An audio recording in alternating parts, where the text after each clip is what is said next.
Salut les pirates de notre équipage, bienvenue dans une autre vidéo. À travers la récente adaptation en live action de One Piece, nous avons eu de nombreuses informations supplémentaires significatives présentées dans cette série. Parmi les diverses informations, il nous a été révélé quelque chose que de nombreux fans soupçonnaient déjà mais qui n'avait pas été confirmé dans l'œuvre. Dans la vidéo d'aujourd'hui, nous allons parler du fait que Zoro a été officialisé dans la série One Piece comme le premier lieutenant de l'équipage des chapeaux de paille, et nous allons expliquer à quel point cette position est d'une importance capitale au sein d'un équipage de pirates. Si vous aimez One Piece, n'oubliez pas de laisser un like sur la vidéo d'aujourd'hui et de vous abonner à la chaîne. C'est la seule façon de toujours recevoir le meilleur contenu. La révélation que Roronoa Zoro est le premier lieutenant de l'équipage des chapeaux de paille dans la récente adaptation live-action de One Piece diffusée sur Netflix a été un moment qui a enthousiasmé et ému les fans. Même si de nombreux fans soupçonnaient déjà cette position de premier plan en raison de la nature protectrice et loyale de Zoro envers Luffy, cette confirmation a apporté une profondeur supplémentaire à la relation entre les deux personnages et au rôle de Zoro dans l'équipage. Dans le live-action, après que Zoro se soit réveillé après avoir reçu cette coupe fatale de la part de Mihawk, il promet à Luffy d'être à ses côtés lors de son voyage à la recherche du One Piece en tant que son premier lieutenant. Cela officialise quelque chose que nous soupçonnions depuis longtemps. Être le premier lieutenant de Luffy est une responsabilité de grande envergure. Dans la hiérarchie des chapeaux de paille, le premier lieutenant est le second en commandement, le bras droit du capitaine, et joue un rôle essentiel pour maintenir la cohésion et l'efficacité de l'équipage. Zoro incarne la dévotion et la loyauté, et sa promotion à ce poste renforce la confiance que Luffy a en lui. La décision de Zoro de devenir le premier lieutenant est une démonstration de la confiance mutuelle et du respect qu'ils ont l'un pour l'autre. Zoro est quelqu'un en qui Luffy peut avoir une confiance totale, non seulement en combat, mais aussi dans les décisions stratégiques et la gestion de l'équipage. Son engagement envers les objectifs des chapeaux de paille et ses capacités de leadership en font le choix idéal pour ce rôle. De plus, la nomination de Zoro en tant que premier lieutenant symbolise l'importance des épéistes dans un monde rempli de défis et de menaces. Zoro est un épéiste talentueux qui cherche constamment à se perfectionner et à repousser ses limites. Sa dévotion à l'épée est une partie essentielle de son identité, et il fait partie des rares personnages de One Piece à avoir adopté un code d'honneur propre aux épéistes. En tant que premier lieutenant, Zoro protège non seulement Luffy, mais contribue également à définir la trajectoire de l'équipage grâce à ses compétences en combat et sa sagesse. La relation entre Luffy et Zoro est l'une des plus spéciales dans One Piece, et cette révélation ne fait que renforcer ce lien. Ils partagent un objectif commun de trouver le One Piece, et la nomination de Zoro en tant que premier lieutenant est un gage de confiance et un symbole de leur voyage commun. La nomination de Zoro en tant que premier lieutenant comporte également des implications pratiques et symboliques dans le monde de One Piece. Voici quelques raisons pour lesquelles cette position est si cruciale. En tant que premier lieutenant, Zoro est chargé d'assister Luffy dans la prise de décisions stratégiques cruciales. Cela est particulièrement important dans les situations de combat et les tactiques complexes nécessaires pour affronter des ennemis puissants. Zoro est connu pour son esprit vif et son approche pragmatique, ce qui en fait un conseiller précieux pour le capitaine. En plus de ses compétences stratégiques, Zoro est l'un des combattants les plus redoutables de l'équipage. Sa nomination en tant que premier lieutenant ne symbolise pas seulement son importance en tant que stratège, mais aussi en tant que garde du corps et défenseur de Luffy. Lorsque l'équipage est confronté à des menaces, Zoro est souvent le premier à intervenir pour protéger son capitaine. Zoro incarne la détermination et l'éthique du travail acharné, des valeurs très appréciées au sein de l'équipage des chapeaux de paille. Sa quête incessante de maîtrise de l'épée et son engagement à devenir le meilleur épéiste du monde servent d'inspiration pour les autres membres de l'équipage. En tant que premier lieutenant, il motive chacun à donner le meilleur de lui-même pour atteindre leurs objectifs. Zoro en tant que premier lieutenant a également des implications importantes pour les autres membres de l'équipage des chapeaux de paille. Sa position influence la dynamique du groupe de diverses manières. En tant que premier lieutenant, Zoro partage la charge de leadership avec Luffy. Cela signifie qu'il joue un rôle actif dans la résolution des conflits, la prise de décisions difficiles et garantit que l'équipage reste uni. Cette responsabilité partagée soulage une partie du fardeau qui pèse sur Luffy et lui permet de se concentrer sur ses propres objectifs sans se soucier de la cohésion de l'équipe. La présence de Zoro en tant que premier lieutenant sert d'inspiration pour les autres membres de l'équipage qui cherchent également à se surpasser et à s'améliorer dans leurs domaines respectifs. Il montre que, avec de la détermination et du travail acharné, n'importe qui peut atteindre ses objectifs, peu importe leur ambition. Zoro est souvent perçu comme un grand frère protecteur par les membres plus jeunes de l'équipage, tels qu'Usopp et Chopper. Son autorité en tant que premier lieutenant est respectée, mais il est aussi une figure de soutien et un mentor pour les autres. La décision de Luffy de nommer Zoro comme premier lieutenant renforce non seulement la confiance entre eux, mais solidifie également l'équipage en tant qu'équipe unie et déterminée. Tous les membres reconnaissent le rôle fondamental de Zoro et lui font confiance pour maintenir l'équipage sur la bonne voie. La nomination de Zoro en tant que premier lieutenant est un choix qui va au-delà des compétences en combat. Elle est une affirmation de l'importance du leadership,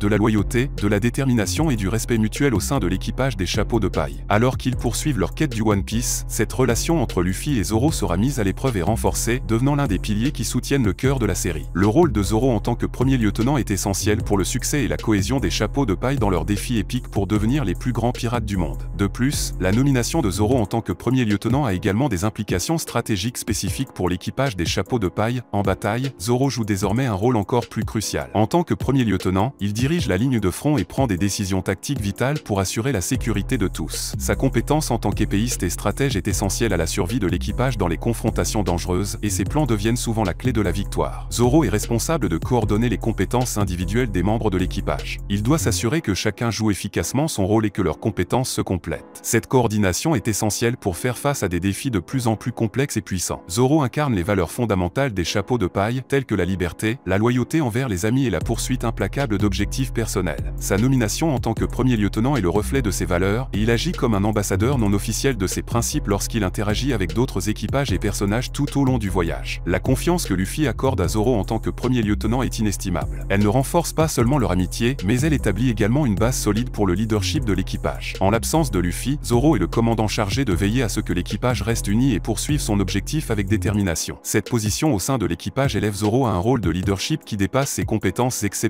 en combat et le positionne comme un pilier central dans la quête épique qu'est la recherche du One Piece. La relation de confiance entre Luffy et Zoro, associée à leurs compétences individuelles, constitue l'épine dorsale de l'équipage, et la nomination en tant que premier lieutenant renforce davantage cette dynamique unique qui a captivé les fans au fil des ans. Alors que l'histoire continue de se dérouler, le rôle de Zoro en tant que premier lieutenant restera fondamental pour le succès et l'unité des chapeaux de paille dans leur quête d'aventure et de défis infinis dans le Grand Line. En résumé, la nomination de Roronoa Zoro en tant que premier lieutenant des chapeaux de paille dans l'adaptation en live-action de One Piece est une révélation qui va bien au-delà de la simple reconnaissance de ses compétences en combat. Cette position témoigne de la profonde confiance entre Luffy et Zoro, solidifiant leur lien en tant que frères d'âme et alliés indéfectibles dans leur voyage vers le One Piece. Le rôle de premier lieutenant comporte d'importantes responsabilités, de la direction sur le champ de bataille à la prise de décisions stratégiques cruciales. De plus, Zoro représente les valeurs essentielles des chapeaux de paille et inspire les autres membres de l'équipage. Sa nomination est un jalon qui renforce la cohésion et la force de l'équipe alors qu'ils affrontent des défis de plus en plus grands pour atteindre leurs objectifs. Cette adaptation en live-action de One Piece nous a révélé de nombreuses informations qui, bien qu'elles aient été répondues dans les SBS, suscitaient encore des doutes chez de nombreux fans. Ainsi, grâce à cette adaptation, nous pouvons enfin avoir des réponses à certaines des nombreuses questions et énigmes qui surgissent dans l'œuvre de One Piece. Merci à tous d'avoir regardé notre vidéo jusqu'au bout, j'espère que vous pourrez continuer à nous soutenir et naviguer avec nous dans les grandes mers de One Piece. À la prochaine vidéo.